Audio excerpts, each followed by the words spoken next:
ഹബീബായ റസൂലുള്ളാഹി സ്വല്ലല്ലാഹു അലൈഹി വസല്ലമ തങ്ങളുടെ കാലഘട്ടം മുതൽ തുടങ്ങിയ ലോകത്ത് മാറ്റമില്ലാത്തൊരു സംവിധാനമാണ് പള്ളി ദറസ് എന്നത്. 400 മുതൽ 700 വരെ വരുന്ന സ്വഹാബികൾ അല്ലാഹുവിൻ്റെ റസൂൽ സ്വല്ലല്ലാഹു അലൈഹി വസല്ലമ തങ്ങളുടെ പള്ളി ദറസിൽ പങ്കെടുത്തിരുന്നു എന്ന് ചരിത്രം രേഖപ്പെടുത്തുകയാണ്. അവർക്ക് പ്രത്യേകമായ കുടുംബങ്ങളില്ല, സാമ്പത്തിക സ്രോതസ്സുകളില്ല. ഹബീബായ റസൂലുള്ളാഹി സ്വല്ലല്ലാഹു അലൈഹി വസല്ലമ തങ്ങളുടെ ചോർന്നൊലിക്കുന്ന മദീന പള്ളിയുടെ ഒരു മൂലയിൽ അവർക്ക് വേണ്ടി പുണ്യനബി തയ്യാറാക്കിയ ആ പരിശുദ്ധമായ മജ്ലിസിൽ അല്ലാഹുവിൻ്റെ റസൂൽ കൊടുക്കുന്ന ഭക്ഷണം കഴിച്ച് പട്ടിണിയാണെങ്കിൽ പട്ടിണി, തൻ്റെ വയറുകൾ മുതുകല്ലിനോട് ഒട്ടിപ്പിടിച്ച ഒരുപാട് സ്വഹാബികൾ ആ പരിശുദ്ധമായ പള്ളി ദറസിൽ ഓതിപ്പിടിച്ചിരുന്നു എന്ന് ചരിത്രം രേഖപ്പെടുത്തുകയാണ്. അതിൽ ഏറ്റവും പ്രധാനപ്പെട്ട സ്വഹാബിയാണ് മഹാനായ അബൂ ഹുറൈറ റളിയല്ലാഹു അൻഹു. വിശപ്പിൻ്റെ കഠിനമായ ശക്തമായ വിശപ്പ് കാരണത്താൽ സയ്യിദുന അബൂ ഹുറൈറ റളിയല്ലാഹു അൻഹു തൻ്റെ വയറിനെ മണ്ണിനോട് ചേർത്ത് വെച്ച് കമഴ്ന്ന് കിടക്കുമായിരുന്നു. ചരിത്രം രേഖപ്പെടുത്തുകയാണ്. പട്ടിണി കിടന്ന് പരിശുദ്ധമായ ഹബീബിന്റെ ഹദീസുകൾ പഠിച്ചു മനഃപ്പാടമാക്കി ലോകത്ത് പരിശുദ്ധമായ ഹദീസ് അദ്ദേഹം വിളംബരം ചെയ്തു, അദ്ദേഹം വിതരണം ചെയ്തു. പള്ളി ദറസിലൂടെയും മദ്രസയിലൂടെയുമാണ് നമ്മുടെ നാട്ടിൽ ഈമാൻ പ്രചരിപ്പിക്കപ്പെടുന്നത്. നമ്മുടെ നാട്ടിൽ പരിശുദ്ധമായ ദീനിന്റെ ഷിആറുകൾ, അടയാളങ്ങൾ നിലനിർത്തുന്നത് ഈ പരിശുദ്ധമായ പള്ളി ദറസകളിലൂടെയാണ്. അത് നിലനിൽക്കേണ്ടത് നമ്മുടെ ആവശ്യമാണ്. ആ പള്ളി ദറസ് എന്ന മദീനയിൽ നിലനിന്നത് കൊണ്ടാണ് ഏറ്റവും വലിയ കർമ്മശാസ്ത്ര പണ്ഡിതനായ മഹാനായ സയ്യിദുന മുആദ് ഇബ്നു ജബൽ റളിയല്ലാഹു അൻഹുവിനെ അല്ലാഹുവിൻ്റെ റസൂലിന് ഈ ഉമ്മത്തിന് സമർപ്പിക്കാൻ കഴിഞ്ഞത്. മഹാനായ സയ്യിദുന മുആദ് ഇബ്നു ജബൽ റളിയല്ലാഹു അൻഹുവിനെ അല്ലാഹുവിൻ്റെ റസൂൽ യമനിന്റെ ഗവർണറായി പറഞ്ഞയക്കുമ്പോൾ മഹാനായ മുആവിയോട് അല്ലാഹുവിൻ്റെ റസൂൽ പറഞ്ഞു, മുആവിയ, യമനിന്റെ ജനങ്ങളുടെ ഇടയിൽ നീ നീതിപൂർവം ഹലാലും ഹറാമും തിരിച്ചറിഞ്ഞ് ഇത് ഹലാലാണെന്ന് മനസ്സിലാക്കി ഹറാമാണെന്ന് മനസ്സിലാക്കി നീ ജീവിക്കണം. ആ രീതിയിലായിരിക്കണം നേതൃത്വം നൽകണമെന്ന് മഹാനായ സയ്യിദുന മുആദ് ഇബ്നു ജബൽ റളിയല്ലാഹു അൻഹുവിനോട് റസൂൽ വസിയത്ത് ചെയ്തു. അല്ലാഹുവിൻ്റെ റസൂൽ പറയാണ്, ഹലാലു ബയ്യിനൻ, ഹലാലായ കാര്യങ്ങൾ വളരെ വ്യക്തമാണ്, നമുക്കെല്ലാവർക്കും സുപരിചിതമാണ്. വൽ ഹറാമു ബയ്യിനൻ, നിഷിദ്ധമായ കാര്യങ്ങൾ ഏതൊക്കെയാണെന്ന് നമുക്കറിയാം. വബൈനഹുമാ മുസ്തബിഹാത്തുൻ ലാ യഅലമുഹാ കസീറുൻ മിനന്നാസ്, എന്നാൽ ഹലാലിന്റെയും ഹറാമിന്റെയും ഇടയിൽ വേർതിരിച്ചറിയാൻ കഴിയാത്ത ഒരുപാട് ദീനിന്റെ മതവിധികളുണ്ട്. അതറിയുന്നത് പണ്ഡിതന്മാർക്ക് മാത്രമേ കഴിയുകയുള്ളൂ. അതുകൊണ്ട് പണ്ഡിതന്മാര് നമ്മുടെ നാടിനുണ്ടാകണം. പണ്ഡിതന്മാരെ നമ്മുടെ ജമാഅത്ത് വാർത്തെടുത്തിട്ടുണ്ട്. ഇനിയും പണ്ഡിതന്മാരെ വാർത്തെടുക്കാൻ ഈ ജമാഅത്ത് സജ്ജമായി ഇനിയും മുന്നോട്ട് പോകണം. അള്ളാഹു തൗഫീക്ക് നൽകുമാറാകട്ടെ. ഇത്രയും നാൾ വരെ നമ്മുടെ ദറസിന് വേണ്ടി സഹായിച്ചവരും സഹകരിച്ചവരും ധാരാളം പേരുണ്ട്. അള്ളാഹു അവർക്ക് സ്വർഗം നൽകി അനുഗ്രഹിക്കട്ടെ.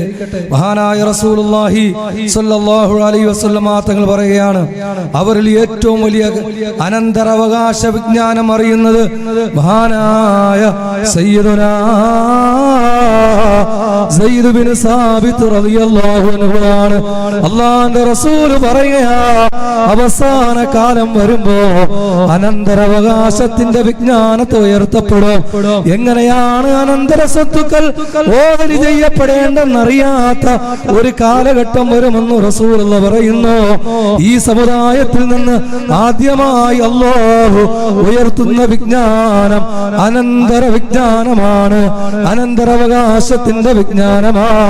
അതിൽ ഏറ്റവും വലിയ പണ്ഡിതനായിരുന്നു മഹാനായ സയ്യിദ് ബിൻ സാബിത്ത് റളിയല്ലാഹു അൻഹു. അതുപോലെ മദീനയിലെ പള്ളി ദറസിൽ ഓതി പഠിച്ച ഏറ്റവും വലിയ ഖുർആൻ വ്യാഖ്യാതാവാണ് മഹാനായ സയ്യിദുനാ അബ്ദുല്ലാഹ് ഇബ്നു അബ്ബാസ്. ലോകം കണ്ട സ്വഹാബിയ, ലോകത്തെ ഏറ്റവും വലിയ പരിശുദ്ധമായ ഖുർആന്റെ വ്യാഖ്യാനം പറഞ്ഞവരാ. അവരെക്കാളും ഖുർആൻ വയ്ക്കാൻ ഒരു പണ്ഡിതൻ ലോകത്ത് വന്നിട്ടില്ല.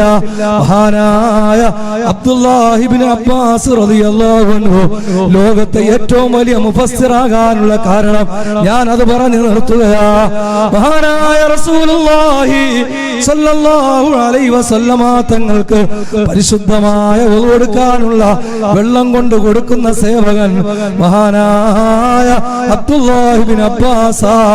ഈ അബ്ദുല്ലാഹി ഇബ്നു അബ്ബാസ് റളിയല്ലാഹു അൻഹു റസൂലുള്ളാഹിന്റെ കൂടെ ഒരു ദിവസം നിസ്കരിക്കാൻ വേണ്ടി നിന്നപ്പോ പുണ്യ നബി ഇബ്നു അബ്ബാസിനെ തന്റെ അടുത്തേക്ക് ചേർത്ത് നിർത്തി ഹബീബായ നബി തങ്ങൾ കൈകെട്ടി കഴിഞ്ഞപ്പോ ഇബ്നു അബ്ബാസ് പിന്നിലേക്ക് ഇറങ്ങി. അല്ലാഹുവിന്റെ റസൂല് മൂന്നനക്കങ്ങളില്ലാതെ ഹബീബായ നബി തങ്ങൾ ഇബ്നു അബ്ബാസിനെ മുന്നിലേക്ക് പിടിച്ചു നിർത്തി. വീണ്ടും ഇബ്നു അബ്ബാസ് പിന്നിലേക്ക് ഇറങ്ങി. റസൂലുള്ളാഹി തങ്ങള് മൂന്നാമതും ഇബ്നു അബ്ബാസിനെ മുന്നിലേക്ക് പിടിച്ചു നിർത്തി. ആ സമയത്ത് ഇബ്നു അബ്ബാസ് പിന്നിലേക്ക് ഇറങ്ങി.